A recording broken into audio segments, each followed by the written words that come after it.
نکاح کا دن تھا۔ میں نے اپنے اس لڑکے کو کال کی جس سے میں محبت کرتی تھی اور اسے کہا شادی میں ضرور آنا، تو لڑکے نے منع کر دیا۔ میرے بہت زیادہ اصرار کرنے پر وہ لڑکا مان گیا۔ جب نکاح کا دن تھا اور نکاح کا وقت ہوا، وہ لڑکا میرے سامنے کھڑا تھا۔ وہ لڑکا میری دی ہوئی انگوٹھی پہن کر آیا تھا جو میں نے کبھی اس لڑکے کو دی تھی۔ مولوی صاحب نے پہلا قبول ہے کہنے کو کہا۔ میں کانپتی ہوئی آواز میں بولی قبول ہے۔ میں نے فوراً لڑکے کی طرف دیکھا، وہ گردن جھکائے میرے سامنے کھڑا تھا۔ مولوی صاحب نے دوسرا قبول ہے کہنے کو کہا تو لڑکے نے انگوٹھی اتار دی۔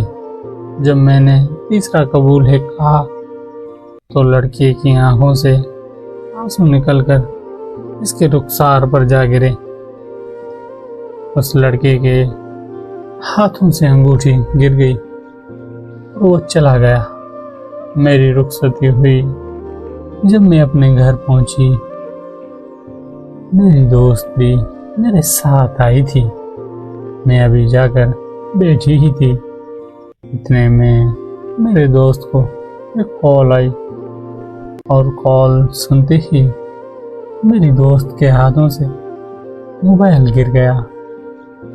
میرے اصرار کرنے پر میری دوست نے مجھے بتایا کہ شادی ہال سے جاتے وقت اس لڑکے کا ایکسیڈنٹ ہو گیا اور وہ وہیں موقع پر مر گیا۔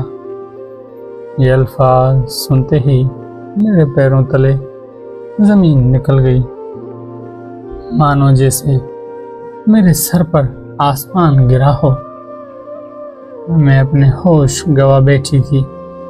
اچانک مجھے پھوٹ پھوٹ کر روتے ہوئے یاد آیا کہ اس لڑکے نے مجھ سے کہا تھا تو اگر میں تمہارے نکاح پر آیا تو میں مر جاؤں گا، اور میرے اصرار کرنے پر ہی وہ آیا تھا۔